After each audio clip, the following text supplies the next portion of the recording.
সুপ্রভাত বন্ধুরা, আজ 5 নভেম্বর বুধবার। শুরু করছি চিন্তনের মুখ্য বার্তা। আজকের মুখ্য বার্তার বিশেষ বিশেষ বিভাগগুলি: আন্তর্জাতিক সংবাদ, বিজ্ঞান, স্বাস্থ্য ও পরিবেশ সংবাদ, দেশের সংবাদ, রাজ্যের সংবাদ এবং খেলার সংবাদ। প্রথমে আন্তর্জাতিক সংবাদ। যুদ্ধবিরতির মধ্যে 194 বার চুক্তি লঙ্ঘন করেছে ইসরায়েল। প্যালেস্তাইনের সরকারি মিডিয়া অফিস রবিবার অভিযোগ করেছে, গাজায় গত 10 অক্টোবর থেকে শুরু হওয়া চলমান যুদ্ধবিরতি চুক্তির মধ্যে এখনও পর্যন্ত ইসরায়েলি সেনাবাহিনী অন্তত 194 বার চুক্তি ভঙ্গ করেছে। একটি সংবাদ মাধ্যমে সংস্থাটির দেওয়া সাক্ষাৎকারে জানা যায়, এই সব লঙ্ঘনের মধ্যে রয়েছে মূলত তথাকথিত হলুদ রেখা অতিক্রম করে সামরিক অনুপ্রবেশ, গুলি ও গোলাবর্ষণ, বিমান হামলা, ধ্বংসযজ্ঞ এবং চিকিৎসা সামগ্রী, ওষুধ, তাঁবু ও মোবাইল গাজায় প্রবেশে বাধা দেওয়া। আমেরিকার নিউ ইয়র্ক সিটি মেয়র নির্বাচনের আগে দেখা গেছে এক নজিরবিহীন চিত্র। আগাম ভোটে তরুণদের অংশগ্রহণে রেকর্ড ভাঙা উচ্ছ্বাস। 4 নভেম্বর অনুষ্ঠিত হওয়া নির্বাচনের আগে 7,35,000-এর বেশি মানুষ আগাম ভোট দিয়েছেন, যা প্রেসিডেন্ট নির্বাচন বাদে শহরের ইতিহাসে সর্বোচ্চ। পশ্চিম আফ্রিকার দেশ মালি বর্তমানে এক ভয়াবহ নিরাপত্তা সংকটের মুখোমুখি। সেখানে আল কায়দা সম্পর্কিত জঙ্গি গোষ্ঠী দেশের রাজধানী বামেকো দখল করার চেষ্টা করছে। জঙ্গিরা শহরকে পুরোপুরি অবরুদ্ধ করতে জ্বালানি ও অন্যান্য গুরুত্বপূর্ণ সরবরাহ রোধ করেছে, যা দেশকে প্রথমবারের মতো একটি জঙ্গি নিয়ন্ত্রিত রাষ্ট্রে পরিণত করার আশঙ্কা তৈরি করেছে। যুক্তরাষ্ট্রের ক্যালিফোর্নিয়ার ওকল্যান্ড মিউজিয়াম অফ ক্যালিফোর্নিয়ায় ঘটেছে বড়সড় ধরনের চুরির ঘটনা। মিউজিয়ামের একটি সংরক্ষণাগার থেকে সোনার মূল্যবান প্রত্নতাত্ত্বিক ও ঐতিহাসিক সব নিদর্শন নিয়ে গেছে চোরের দল। গণমাধ্যমের প্রতিবেদনে জানানো হয়েছে, চুরির ঘটনাটি ঘটেছে গত 15 অক্টোবর প্যারিসের লুভার মিউজিয়াম থেকে নেপোলিয়নের মূল্যবান রত্ন চুরি হওয়ার মাত্র 4 দিন আগে। তবে ঘটনাটি প্রকাশ্যে আসে প্রায় 2 সপ্তাহ পর চলতি সপ্তাহে। আফগানিস্তানে ভয়াবহ ভূমিকম্পে নিহত বেড়ে 20। দুবাইয়ে বিক্রি হচ্ছে বিশ্বের সবচেয়ে দামি কফি। 1 কাপ কফির দাম $1000। বিশ্বজুড়ে সাংবাদিকদের কাজের স্বাধীনতা নিশ্চিত করার আহ্বান জানালেন রাষ্ট্রসংঘ মহাসচিব আন্তোনিও গুতেরাস। বিশ্বকে 150 বার ধ্বংস করার মতো পারমাণবিক অস্ত্র আমাদের কাছে আছে, চীনকে অজুহাত করে নিজেই স্বীকার করলেন আমেরিকার প্রেসিডেন্ট ডোনাল্ড ট্রাম্প। বিজ্ঞান, পরিবেশ ও স্বাস্থ্য সংবাদ। মৌচাকের ভেতরে মধু আর উষ্ণতার হাতছানি প্রায়শই ছোট্ট ইঁদুর, টিকটিকি, এমনকি পাখিদেরও আকর্ষণ করে। খাদ্য ও আশ্রয়ের সন্ধানে তারা সাহস করে ভেতরে প্রবেশ করে, কিন্তু সেই সিদ্ধান্তই তাদের জীবনে কাল হয়ে দাঁড়ায়, ডেকে নিয়ে আসে মৃত্যু। যখনই মৌমাছিরা এই অনাকাঙ্ক্ষিত অতিথির উপস্থিতি টের পায়, তারা তাৎক্ষণিক এবং প্রবল আক্রমণ করে প্রাণীটিকে মেরে ফেলে। মৌচাকে ঢোকা প্রাণীটিকে মেরে ফেলার পর শুরু হয় আসল সমস্যা। মৃত প্রাণীর দেহটি এতটাই বড় হয় যে মৌচাক থেকে এটিকে টেনে বের করা মৌমাছিদের পক্ষে সম্ভব হয় না। ফলে পচনশীল দেহ থেকে রোগ ও সংক্রমণ ছড়ানোর বিশাল ঝুঁকি তৈরি হয়। আর ঠিক এই পরিস্থিতিতেই মৌমাছিরা তাদের জন্মগত বিস্ময়কর বুদ্ধিমত্তার পরিচয় দেয়। তারা প্রকৃতি থেকে পাওয়া এক অনন্য উপাদান প্রোপোলিস ব্যবহার করে মৃতদেহটাকে একদম শিল করে দেয়। গাছের রজন মোম দিয়ে তৈরি এই বিশেষ আঠালো পদার্থটি হলো অ্যান্টিব্যাকটেরিয়াল ও অ্যান্টিফাঙ্গাল। এটি ব্যাকটেরিয়া ও ছত্রাক ধ্বংস করে, ফলে পচন রোধ করে এবং সংক্রমণ ছড়াতে দেয় না। এই গবেষণাপত্র সম্প্রতি প্রকাশিত হয়েছে জাপানের একটি বিজ্ঞান ভিত্তিক জার্নালে। আসছি দেশের খবরে। আগামী মাসে ভারত সফরে আসার কথা ইসরায়েলের প্রধানমন্ত্রী বেঞ্জামিন নেতানিয়াহুর। তার আগে আগামী সপ্তাহে নয়াদিল্লি সফরে আসবেন সেই দেশের বিদেশমন্ত্রী গিডিয়ন স্যার।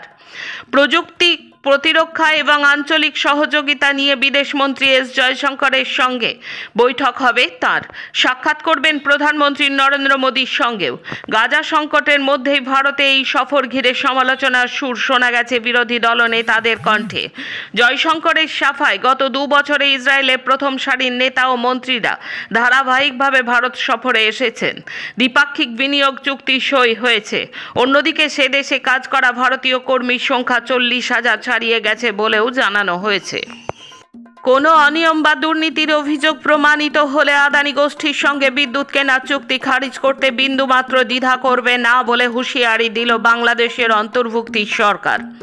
2017 সালে তৎকালীন শেখ হাসিনা সরকারের সঙ্গে ভারতের আদানি পাওয়ারের চুক্তি হয়।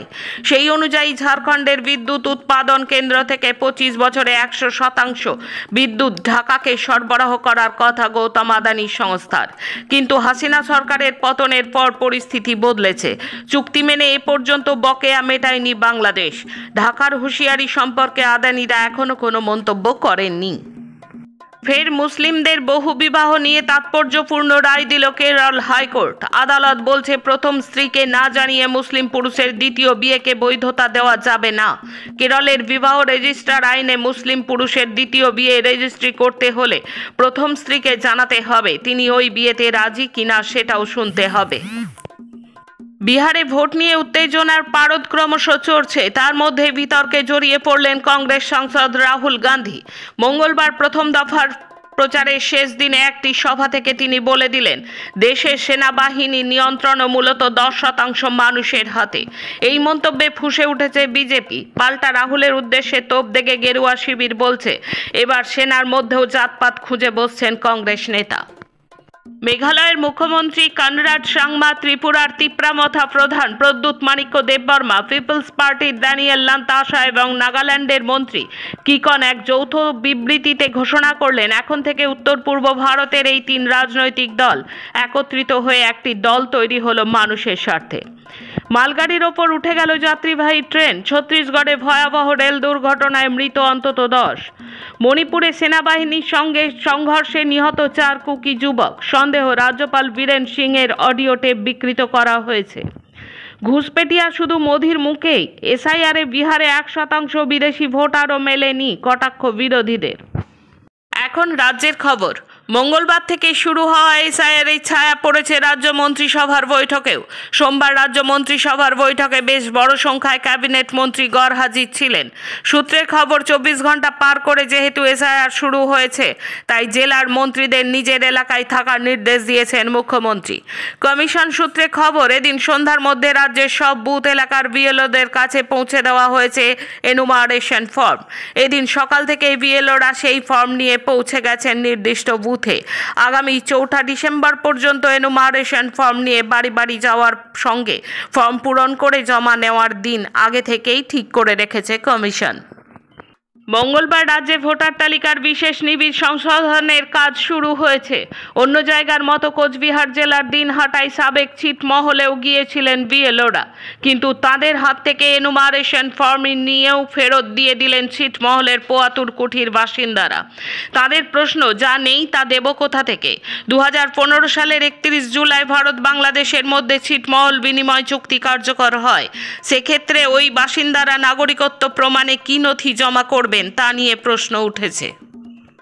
যাত্রার অভিনয় করতে করতে মঞ্চেই মৃত্যুর কোলে ঢলে পড়লেন অভিনেতা। পশ্চিম বর্ধমান জেলার কাঁকসার বামুনপাড়ায় তপবন সিটিতে এই ঘটনা ঘটেছে।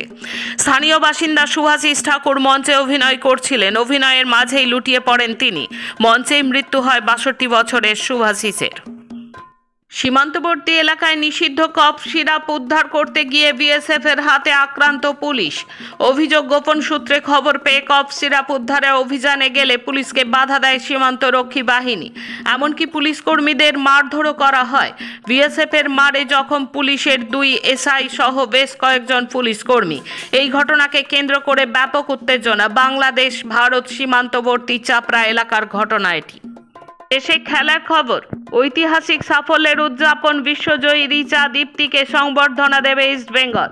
প্রথমবার মহিলাদের একদিনের বিশ্বকাপ জিতেছে ভারত। 15 জনের দলে ছিলেন বাংলার রিচা ঘোষ এবং বাংলার হয়ে খেলা দীপ্তি শর্মা। তাদের সম্মানিত করতে চান ইস্টবেঙ্গল কর্তৃপক্ষ।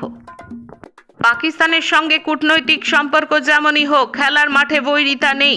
ক্রিকেট মাঠে 2 দেশের ক্রিকেটারদের মধ্যে সখ্য দেখা না গেলেও হকির মাঠে সেই সখ্য দেখা যাবে। ক্রিকেটের উল্টো পথে হেঁটে ভারতের হকি খেলোয়াড়রা পাকিস্তান দলের সঙ্গে করমর্দন করবে। হকি ইন্ডিয়া স্পষ্ট জানিয়ে দিয়েছে, খেলোয়াড়দের হাত না মেলানোর কোনো নির্দেশ সংস্থার তরফে দেওয়া হয়নি। আজকের মুখ্য বার্তা এই পর্যন্ত। নমস্কার।